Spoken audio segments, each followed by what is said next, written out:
Welcome again to Cottage Talk. I am Russ Goldman. This is my Cottage Talk match reaction show. 5 takeaways from Fulham's loss to Manchester City at the Etihad. Fulham go down 5-1. And on the face of it, if you're just looking at the score, you're going to think Fulham got destroyed. Well, the score makes it look like that, but I don't think it indicates some very good things from Fulham Football Club against the best team in the world. Let's call it what it is. Manchester City are the best club in the world. And Fulham had a very good first half, in my opinion. Things changed, obviously, with the VAR decision, which I'll be talking about during this episode. As always, please do subscribe on YouTube and Apple Podcasts. It does help other Fulham supporters find us. Cottage Talk is also part of the talkSPORT fan network. I want to mention before I go on any further that there will be a show about the end of the transfer window soon. So please check that out. I have some very interesting views on that, and I'll be sharing that right here on Cottage Talk. But in this episode, I'm going to be talking about this loss for Fulham. And like I mentioned to start off, you can look at the scoreline and say, woe is me. Fulham got destroyed. It's easy to say that, but Mr. Positivity is back. I'm going to give you my 5 takeaways. Let's start with number 5. And I think this is an interesting one. Fulham's midfield came to play even without Paulinho and Lukic. Now, we know the situation with Paulinho, and I was hoping that he would still be included.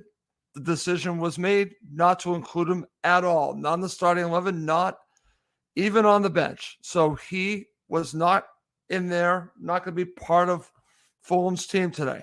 But another loss is a player that has really been emerging as Sasa Lukic. So you take those 2 players out of the mix for your midfield, and you're thinking, oh, this is going to be a difficult day for Fulham Football Club playing against Manchester City with a team that dominates the ball. That's what you're probably thinking and what I was thinking, honestly. And then on top of it, you have Tom Kearney going off early in the match. So you've got all of that going on. And then you're asking the central midfield of Pereira, Reed, eventually Luke Harris to hold their own against a team like Manchester City. And I want to give them credit because they came to play here. That's why number 5 is Fulham's midfield came to play even without Paulinho and Lukic. You're asking a lot of these guys. And it's funny because I thought Luke Harris played fairly well. So I want to give him a lot of credit. Harrison Reed, Andres Pereira, because you're going against a team that plays the way that Guardiola's teams play, and you don't have Paulinho, and you were still able to hang in there. And I want to say, hold your own, more than hold your own in the first half. They deserve a lot of credit. So that's why that's my number 5. Number 4 is going to be probably a theme in many shows because I think Raul Jimenez is really going to start to show Fulham Football Club, the supporters, a lot. I think we're just about to see it with goals. It hasn't happened yet, but Raul Jimenez, I think, is about to shine for Fulham Football Club. Number 4, Jimenez is not Mitro, but he continues to improve each match.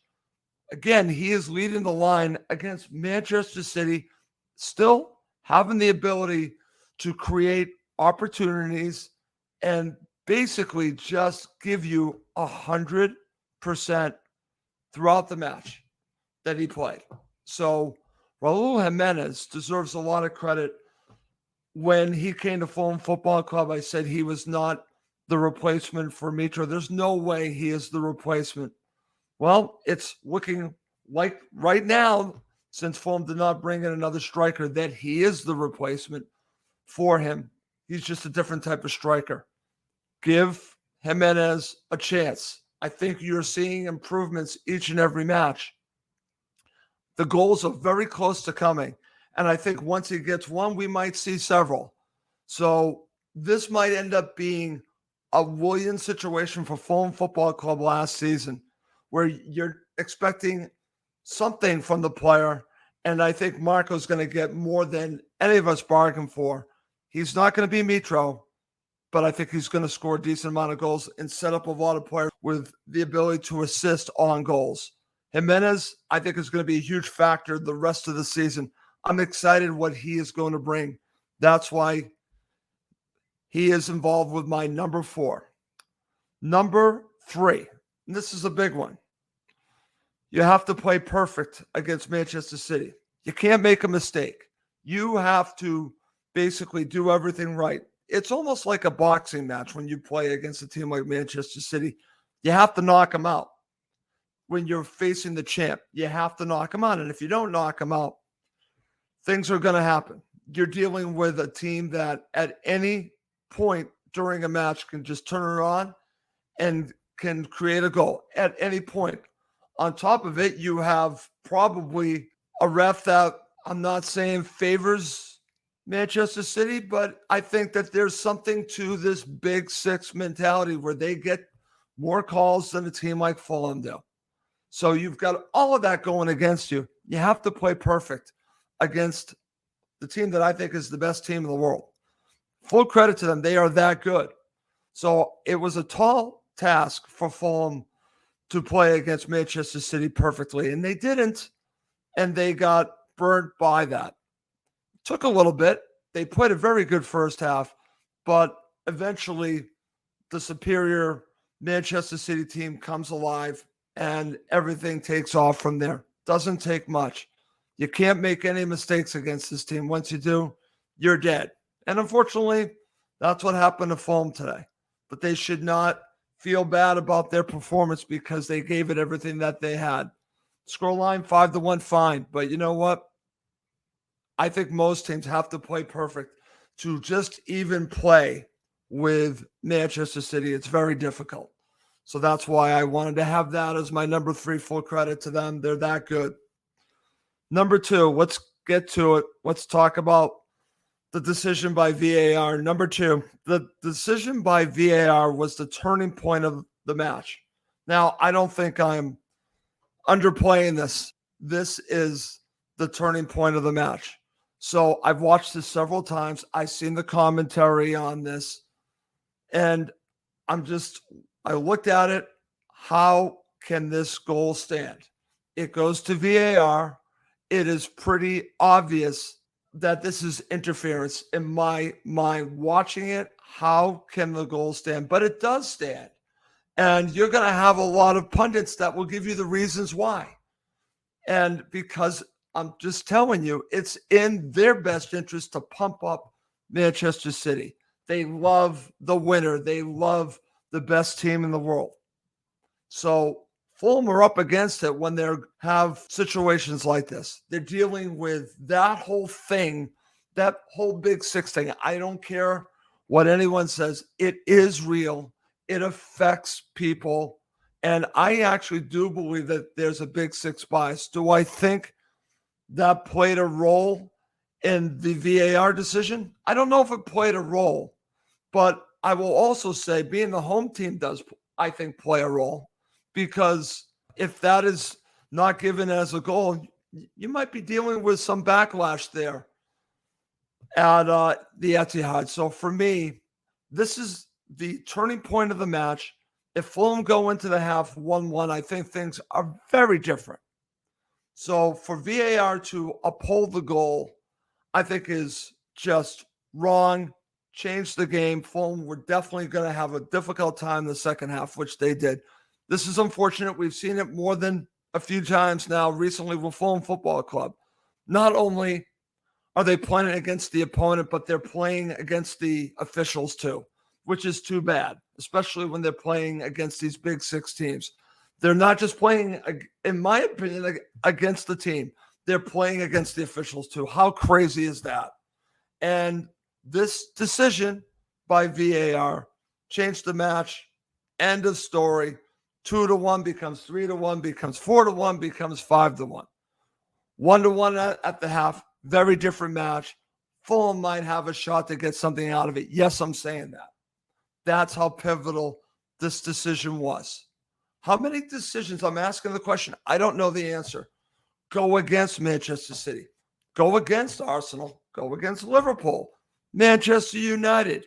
How many calls go against Tottenham, Arsenal? I don't see many. Isn't that interesting? Because I see more than a few going against Fulham Football Club. It's wrong.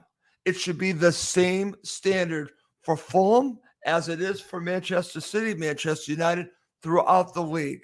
It's not just about the top teams. Teams like Fulham, Wolves, Everton, whoever it is, make the right call. If it's the right call, it should have nothing to do home or away, Big Six or not Big Six. Just make the right call. I'm sorry, that was the wrong call. That was simply the wrong call. It changed the game. Fulham probably would have lost anyways, even though I think that they might have had even a chance to contend for a draw, which would have been unbelievable. That was thrown out the window after this decision.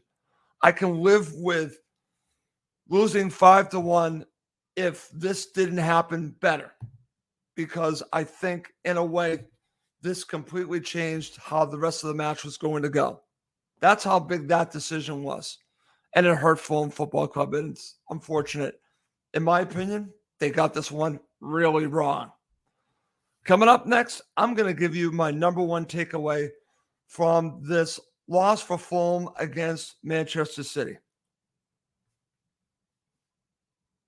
Okay, to finish up the show, this is my number one takeaway. Fulham's no fear approach was on display in this match.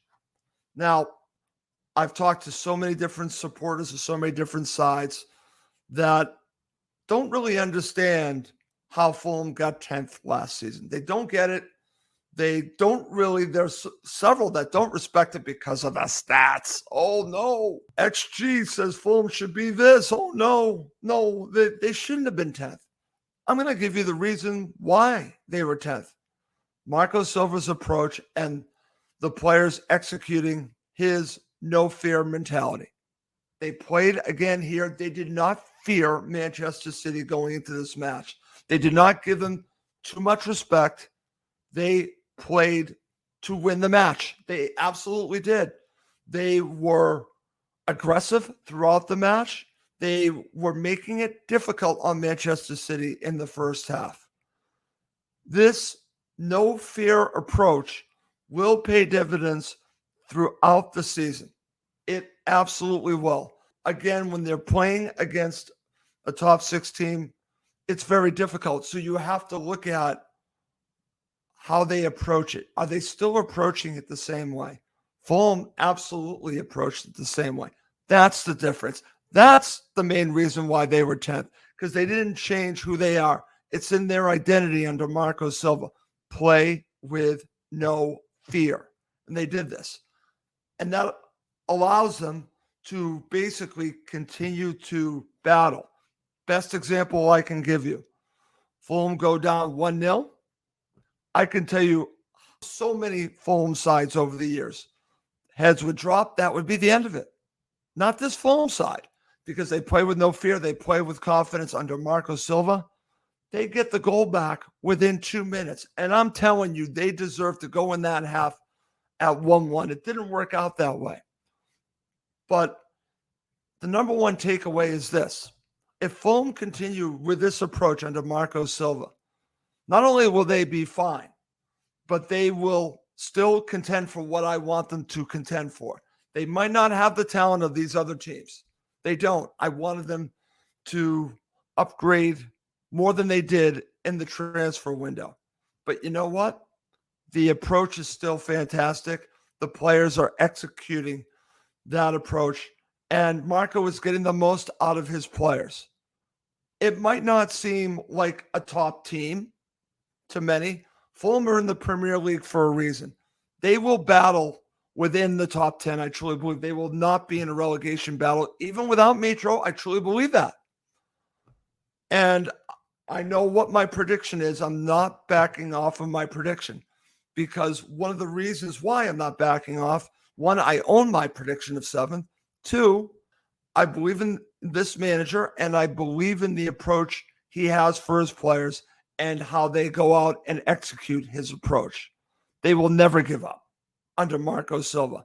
And that will pay huge results as the season goes on. It shows it here. That's why that's my number one takeaway. The heads could have dropped. Yes, they scored 5 goals. Big whoop. Doesn't change the fact that they came to play and they came to battle. They weren't afraid of Manchester City.